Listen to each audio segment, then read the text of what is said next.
Hi, ladies, and welcome to Following Christ. So, we have been speaking about Revelation, and today we're going to speak about Jezebel.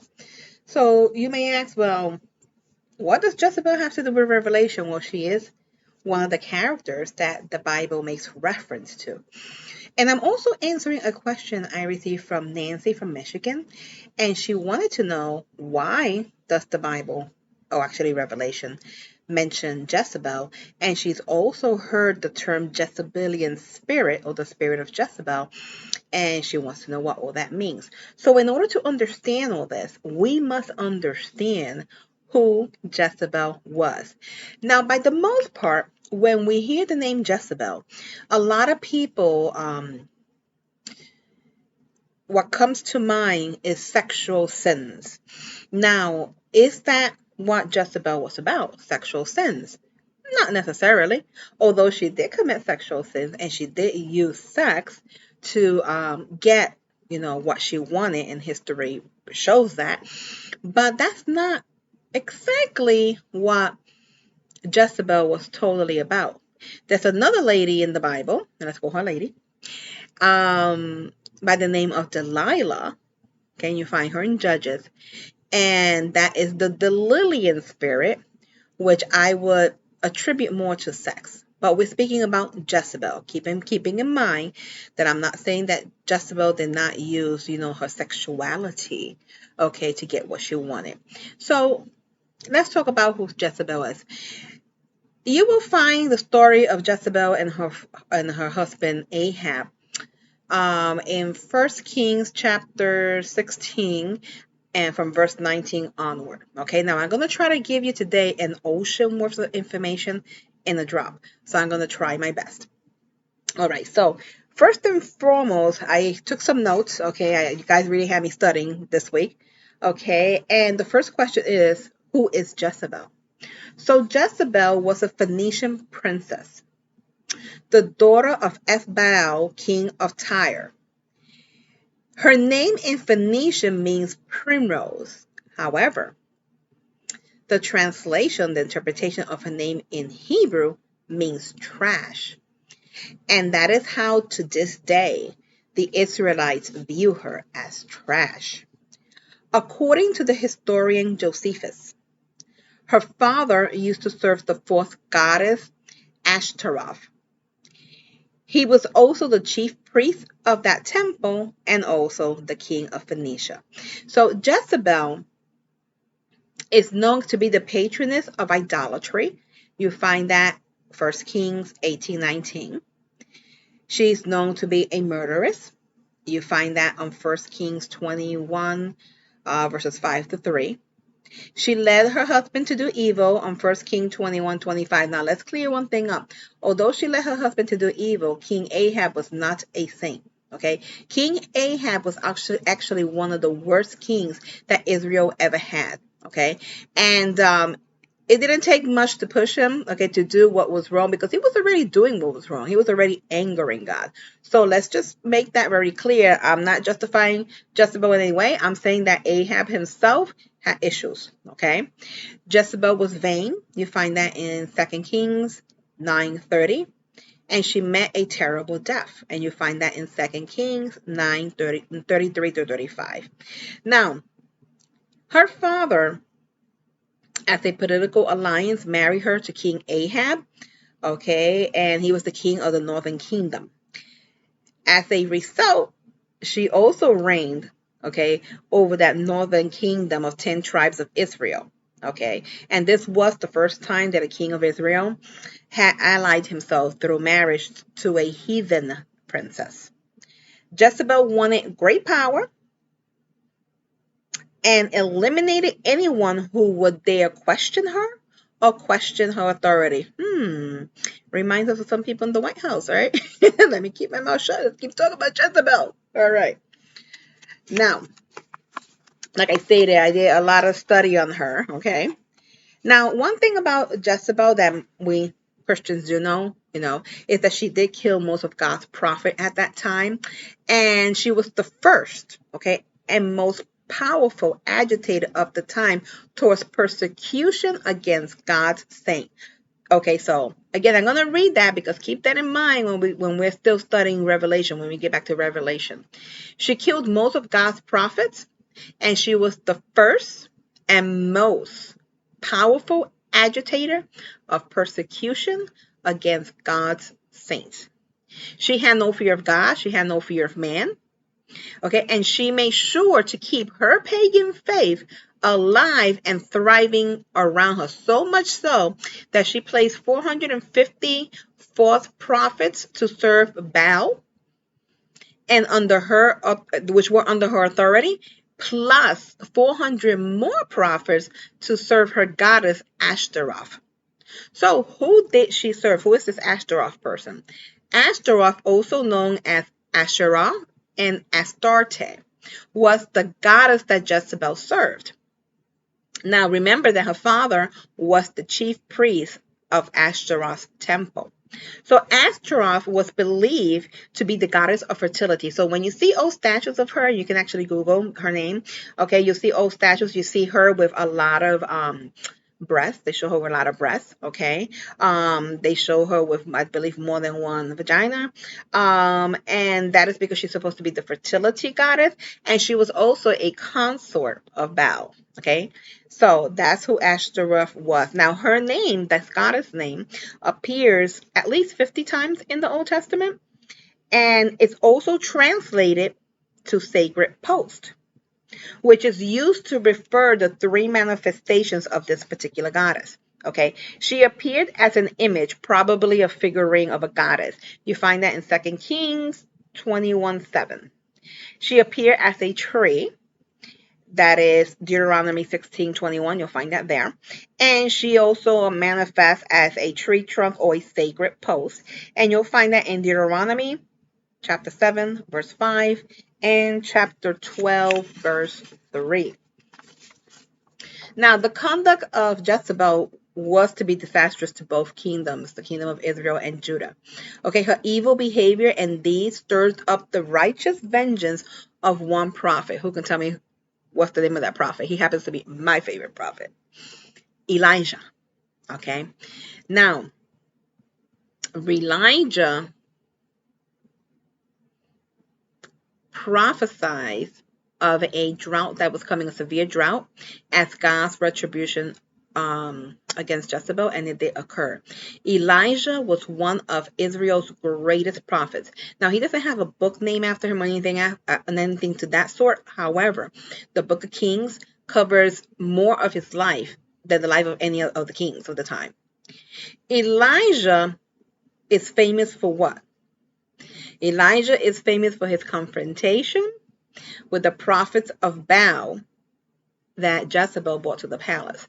And this is like one of my favorite portions of scripture. Okay, Elijah did not tolerate sin and did not have that love boat mentality towards sin. And it's like I say to the church today, you love the sinner, but you cannot tolerate sin, and we must leave that love boat mentality aside, because that love boat is going to become a Titanic. Okay, we need to address sin, okay, and we need to correct sin whenever it appears. So because of this, okay, this actually started a war between Elijah and Jezebel through the prophets of Baal. So it was going to be a battle of good versus evil, a battle of the force of Jezebel versus the power of God.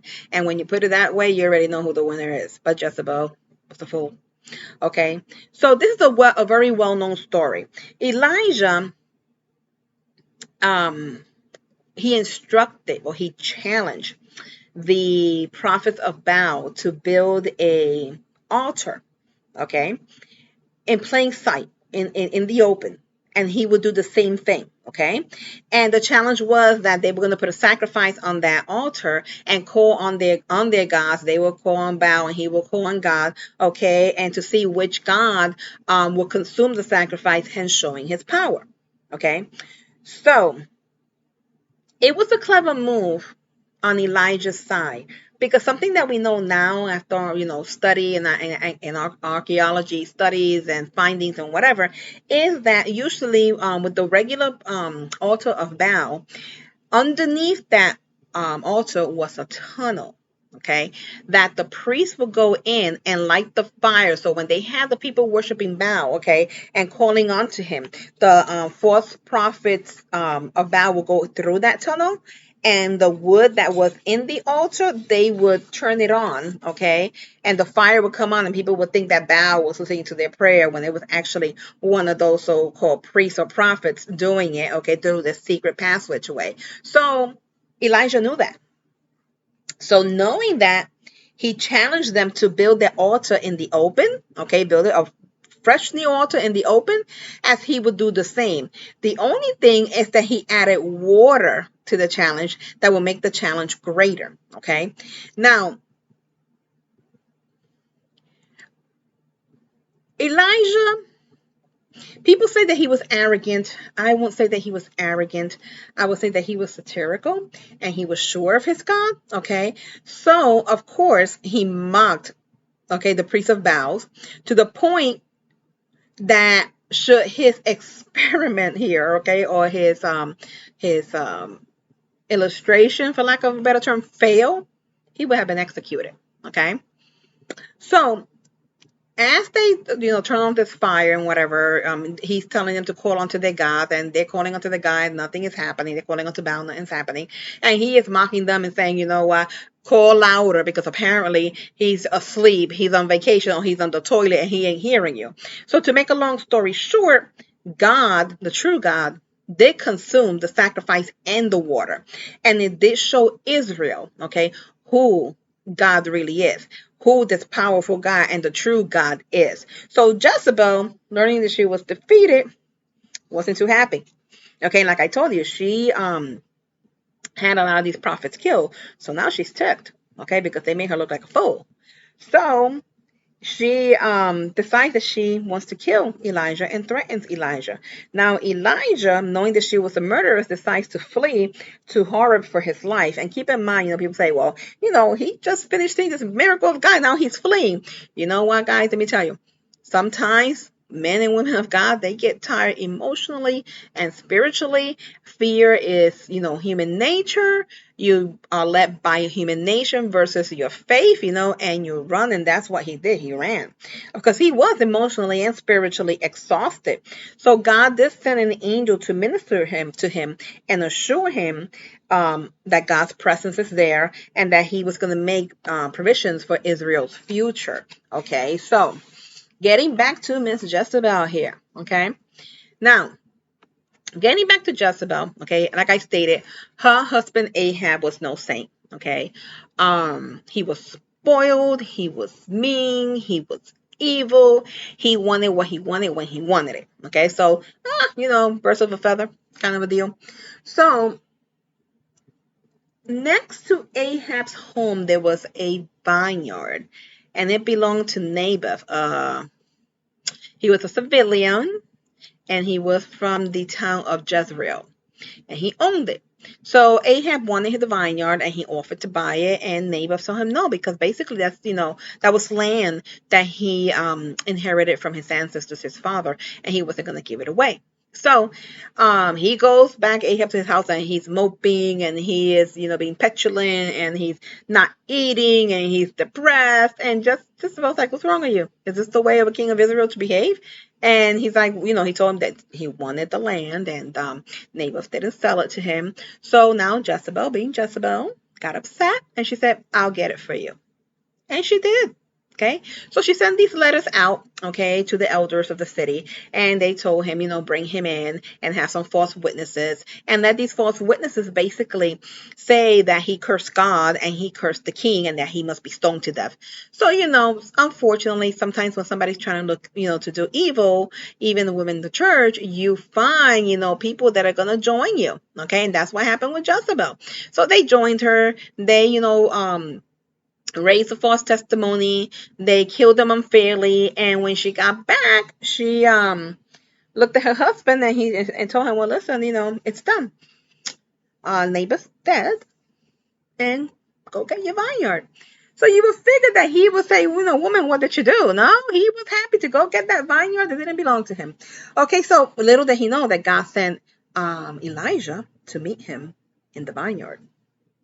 And Elijah confronts him and starts prophesying over him and told him, where they licked up neighbor's blood, that's where the dogs are going to lick up your blood. And when it comes to your wife, well, the dogs will devour Jezebel by the wall of Jezreel. So history shows that Ahab, he was no fool.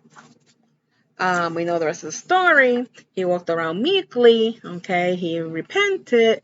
And God said, okay, it's not going to happen what I prophesied in his lifetime, but in the lifetime of his kids. And we all know the rest of the story. Jezebel was overthrown. She was thrown and overthrown. The dogs did eat her brain, according to the Bible. Okay. She was ready to try to seduce the prophet of God, painted her eyes, all this other stuff, when she found out that he was coming her way. But they didn't play with her. They just threw her over. And I mentioned that part of her eyes because, there's a theory out there that Christian women can't paint their eyes, put mascara on or eyeliner because Jezebel painted her eyes. Listen, that is legalism kind of stuff speaking. That is not Bible. Okay, when the Bible says that she painted her eyes, people forget that she was very active in the occult. She would go to soothsayers, she would get all these readings and all this stuff, and she herself claimed that she was able to look into the future. She was a visionary, and she would paint her eyes. Have you seen those cattail eyes that women do sometimes when they use the eyeliner? Well, that was actually an Egyptian thing, but that was also a symbol, okay, of occultism, that they believed they were able to see into the spiritual world. So she painted her eyes, as the, let's call her witch that she was, the occultist that she was, the priestess that she was, thinking that, okay, well, I'll be able to seduce. And yeah, she saw her death. Okay.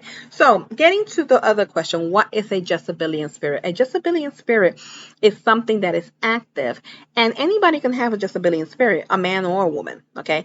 Women get attacked and called Jezebels all the time without people really knowing what they're talking about. Because if a girl is pretty or another woman thinks that this woman is out after her man, oh, she's a Jezebel. And no, sexuality and seduction was one of the tools that Jezebel used. Again, I attribute that more to being a Delilian spirit. But anyway, it is one of the things that Jezebel used. But that's not what the story of Jezebel or the Jezebelian spirit is all about. Basically, a Jezebelian spirit is most people say one of the most evil spirits in the satanic hierarchy. Okay, it is believed to be one of the smartest and most cunning spirits out there also, because you have to know when to use that spirit. Okay, many people, they know how to use that spirit, when to use that spirit, in what situation to use that spirit, and exactly they strategize in a minute, in a blink of an eye, of what they're going to do. It is a spirit of manipulation, scheming, domineering, and one ready to destroy anyone, whether it's physically destroy them or destroy their testimony, their ministry, their family, whatever the case may be. So we see this a lot in the church. We see a lot of men and women, okay, that if they don't get their way, they will start whatever gossip, they will start whatever slander, they will start whatever they want to start to get their way. If the pastor don't see, things their way, they will slander him. They will, try to destroy the ministry in order to get what they want, whether it is a position, okay, whether it is an outcome for a child, whether it's a decision, whatever, for it to go their way. So a Jezebelian spirit is a spirit of manipulation, domination, slander. Okay, that is what a Jezebelian spirit is. And not only do you see in churches, you see it in life. Even at work, you can find somebody that has that spirit upon them. So before you call a woman a Jezebel, make sure you know what you're talking about. Let it not be that you're calling her Jezebel because you're jealous of her. You're accusing her of this and this and that, when in reality it's your own jealousy. So in order to understand, again, the Jezebelian spirit, you have to understand who Jezebel was. Okay. She was a false priestess. She worshipped a false god. She was a murderess. She was just sheer evil. Sheer evil. She was like what her name translates to, trash. Okay. So before, you decide to slander anybody, before you decide to find a way of manipulating things to go your way, how to handle things, sit down and think, am I behaving the way God would want me to behave? Am I being that man, that woman, or that woman that God, needs me to be, or am I being led by this Jezebelian spirit? Am I blessing the church versus hurting the church? These are things that you have to think about. I'm one that before I hurt my church, listen, I'll sit down and do nothing. You know what I'm saying? Or if I think that something's going to be misconstrued or whatever, I'll sit down and do nothing, because be it far from me to hurt, that man, that woman of God, that's before that church or the church or whoever, or my brother or my sister in Christ, or anybody in general. So yes, the Jezebelian spirit is an evil spirit. So why does the Bible speak about Jezebel? Well, because the spirit of Jezebel is alive among us. It's alive in the government that we see. It's alive in the world, okay? And also it's going to be alive within the Antichrist. And it's alive in certain churches that we're going to get into next week when we start talking about the churches. Now, I'll let you know right now that I may say some things that may seem harsh, okay? But it needs to be said, because I am not, and people who know me, they know me, they can tell you I'm not about the love boat. Yeah, you love, you know what I'm saying? You got to love as a Christian, you got to show love, but there comes a time that you have to speak truth. Okay, sometimes there comes time that you have to, confront the prophet of Baals. And you know what? In the world that we're living in right now, look around, guys. We have a lot of prophet of Baals in this world trying to, establish this belief, trying to establish this lifestyle, trying to make your kids accept this or accept that, or you, in society to accept this and accept that as normality, as, as the way it should be, as unity, as let's go get together, and it really comes from the pit of hell. A lot of the stuff that we see happening today in this world in general is from the pit of hell. And I got news for you. It's going to get worse. I actually suggest you guys read Matthew 24, because we are living in the ends of days. I believe this is the beginning of the end. Okay. So yeah, read Matthew 24. Become familiarized and, open your eyes, because we are living in the end days. So I leave you with that. I hope I answered your questions. If you have any more questions about Jezebel or about Elijah, who happens to be my favorite prophet because he calls it as he sees it, and I, as a Christian, am one that can respect somebody who calls it as they see it. Don't sugarcoat things. Time is short, and it's time for us to call sin sin. Okay, and for us as Christians to take a stand. So God bless you. I love you all. And thanks everybody for their prayers. I am feeling a little bit better. God bless. Goodbye.